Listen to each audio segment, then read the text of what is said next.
ખાતે નવા city bus ટર્મિનલનું સોમવારના રોજ ગૃહ રાજ્યમંત્રી હર્ષ સંઘવીના હસ્તે લોકાર્પણ કરાયું હતું। સુરતના રેલવે સ્ટેશન પાસે દિલ્હી ગેટ પર ગૃહ રાજ્યમંત્રી હર્ષ સંઘવીના હસ્તે સુરત સ્ટેશન સિટી બસ ટર્મિનલનું લોકાર્પણ કરાયું હતું। સુરતના પરિવહન તંત્રને સુવ્યવસ્થિત કરવા માટે મલ્ટી મોડલ ટ્રાન્ઝિટ હબ બનાવવામાં આવી રહ્યું છે, જેમાં રેલવે, જીએસઆરટીસી, સિટી બસ અને મેટ્રોને જોડવામાં આવી રહી છે। સુરત શહેર રેલવે સ્ટેશન પર રોજના 20,000 કરતાં વધારે પ્રવાસી મુસાફરી કરે છે, જેના ભાગરૂપે રેલવે સ્ટેશન પાસે નવું સિટી બસ ટર્મિનલ બનાવવામાં આવ્યું છે। રેલવે સ્ટેશન પાસેથી 26 રૂટની મનપાની 353 સિટી બસ દોડી રહી છે, એટલે કે દરરોજની 4,500 ટ્રીપ આ બસો દ્વારા કરાય છે। ટ્રાફિકની સમસ્યાના નિવારણ માટે આ નવું સિટી બસ ટર્મિનલ ઊભું કરવામાં આવ્યું છે અને આ ટર્મિનલ સવારે 4 વાગ્યાથી શરૂ થશે અને રાત્રે 12 વાગ્યા સુધી કાર્યરત રહેશે તેમ જણાવાયું હતું।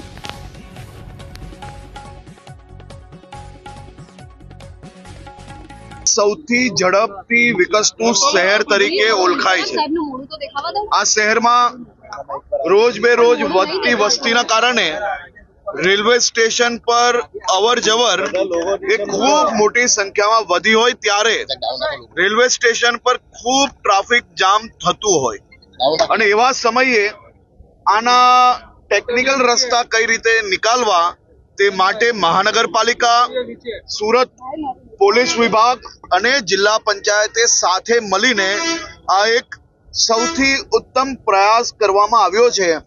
જે રેલવે સ્ટેશનની બહાર સિટી બસો ઊભી રહેતી હતી તેના કારણે ત્યાં જે ટ્રાફિક જે વધતું હતું એ ટ્રાફિકના નિરાકરણ માટે જિલ્લા પંચાયતની આ જગ્યા જે આશરે 4500-5000 વાર જગ્યામાં હાલમાં આ નવું સિટી બસ ટર્મિનલ બનાવવામાં આવ્યું છે, જેના માધ્યમથી રેલવે સ્ટેશનની બહાર આપે જે રોડ જોયો છે, જે રોડ પર ખૂબ ટ્રાફિક થતું હતું, એ બધી જ બસો અહીંયા ટ્રાન્સફર કરવામાં આવી છે, એટલે રોડ હવેથી ખુલ્લો થશે અને બીજું બી ત્યાં અનેક ટેકનિકલ કામો ચાલી રહ્યા છે।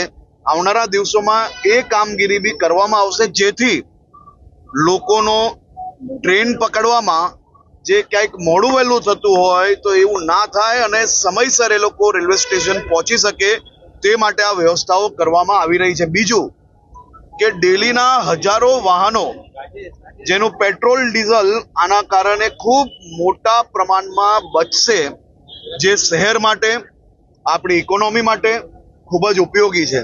તો આવા એક પ્રયાસ થકી અનેક નિરાકરણો આવનારા દિવસોમાં આવશે અને આ જ પ્રકારે ટીમ સુરત દ્વારા મહાનગરપાલિકા હોય, મેયરશ્રી હોય, સ્ટેન્ડિંગ ચેરમેન હોય, મ્યુનિસિપલ કમિશનર હોય, પોલીસ કમિશનર હોય, જિલ્લા પંચાયતના ડીડીઓ હોય કે પછી કલેક્ટરશ્રી અને જિલ્લા પંચાયતના પ્રમુખશ્રી, આ બધાએ ટીમ સુરત તરીકે આ સૌથી ઉત્તમ ઉદાહરણ રાજ્યને સામે મૂક્યું છે, કારણ કે રાજ્ય સરકારના કોઈ બી પ્રકારના હસ્તક્ષેપ વગર લોકલ ટીમે સાથે મળીને આ એક ઉત્તમ ઉદાહરણ રાજ્યમાં પેશ કર્યું છે। તે બદલ આખી ટીમ સુરતને હું ખૂબ ખૂબ અભિનંદન આપું છું।